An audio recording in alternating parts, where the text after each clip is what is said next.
Welcome to the show, everyone. I am Alex, and today we are sitting in a very gray, very cold Columbus, Ohio.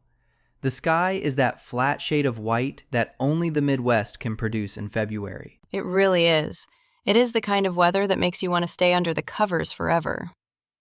I am Elena, and I am so happy to be here discussing something that actually gives people a lot of anxiety.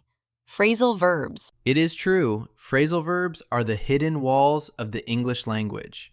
You know the word give and you know up, but when they join forces, the meaning changes completely. It feels unpredictable. Exactly. And that unpredictability causes a deep fear for learners. They are afraid of sounding childish or, worse, saying something that makes no sense. But here is the truth. You do not need 500 of them. You need 20. Let us start with the morning routine. This is the foundation of the day, especially when it is 10 degrees outside. The first one is wake up. Yes, wake up means to stop sleeping. I woke up at 6 this morning because the heater made a loud noise. Simple, right? But then there is get up. People confuse these two constantly. What is the distinction for you, Elena? Get up is the physical act of leaving the bed. In Ohio winters, I often wake up at 6, but I do not get up until 6:30 because I am dreading the cold floor. That is a very real pain. Next, we have turn on and turn off. These are essential for technology and light. Can you turn on the coffee maker? Can you turn off the alarm? And do not forget, turn up and turn down. In this weather, we are constantly turning up the heat. If the music is too loud for your neighbors, you turn it down. Then we have put on. This applies to clothing or even music. I have to put on my heavy coat before I step outside. Or, can you put on a podcast for the drive? We have covered 5 already. Now, imagine we are out in the world, perhaps at the local grocery store. You might run into someone. Wait, run into does not mean a car accident here, right? Exactly. It means to meet someone by chance. I ran into my old neighbor at the bank today. It was unexpected. It happens all the time in small communities. Then there is pick up. This is a heavy lifter in English. It has at least 3 major uses in daily life. Correct. 1. To collect someone or something. Can you pick up some milk on your way home? 2. To answer the phone.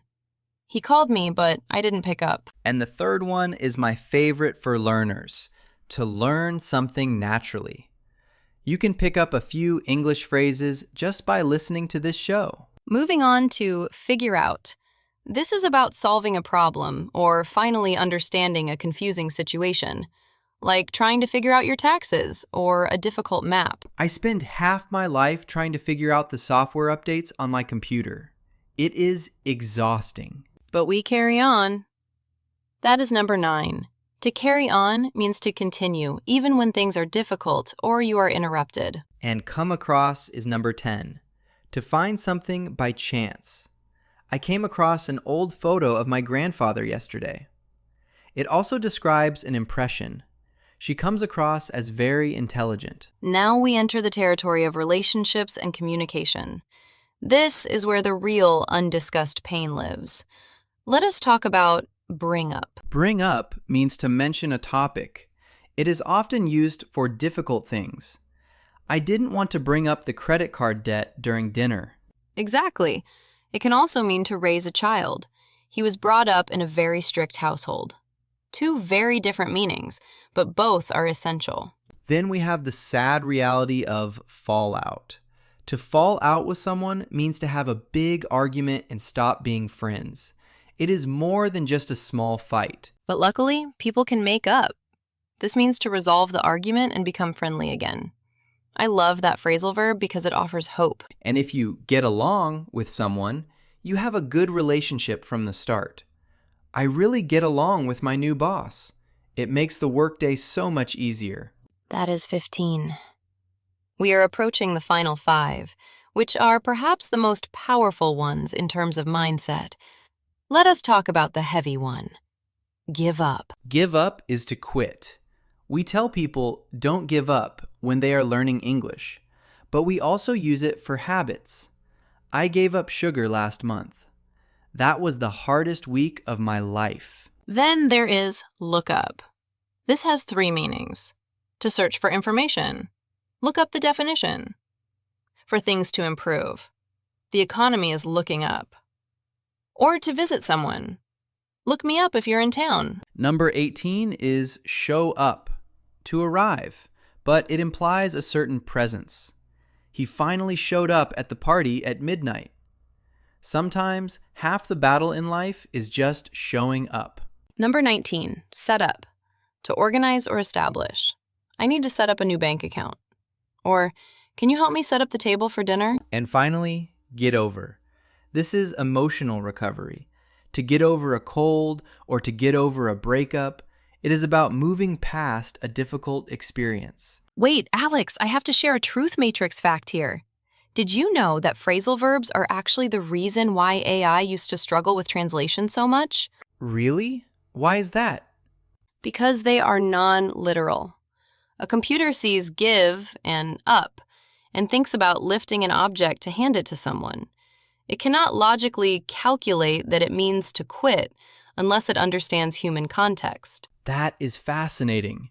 It proves that English is a language of context and feeling, not just rules. Speaking of rules, we should mention the pronoun rule for separable phrasal verbs. Yes, this is a common mistake. You can say turn off the light or turn the light off. But if you use it, you must put it in the middle. Turn it off. You cannot say turn off it. That is a golden rule. Now, Elena, let us put these into a real conversation. Imagine we are 2 friends in a coffee shop right here in Columbus. I am ready. I will start.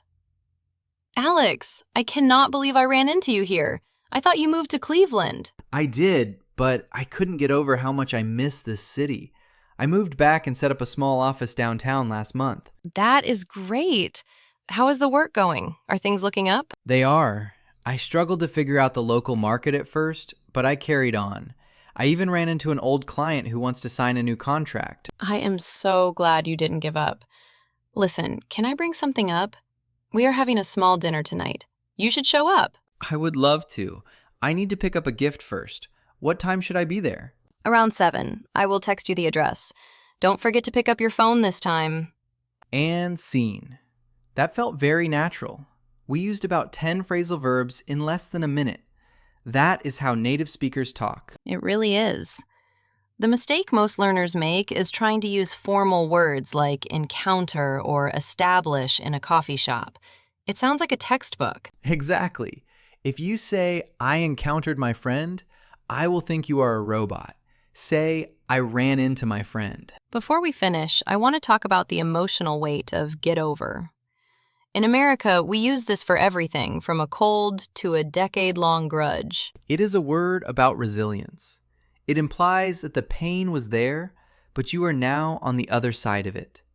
I think that is a beautiful way to look at language. So for everyone listening, do not let phrasal verbs stop you. Pick one, just one.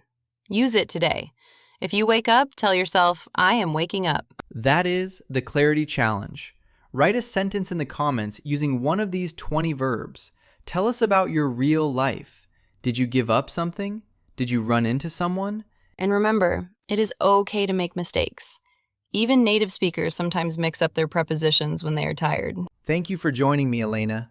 This was incredibly helpful. I feel like we really figured out a way to make this simple. I agree. Stay warm out there in Columbus, Alex. And to our listeners, keep carrying on with your studies. You are doing great. See you in the next episode. Bye for now, everyone.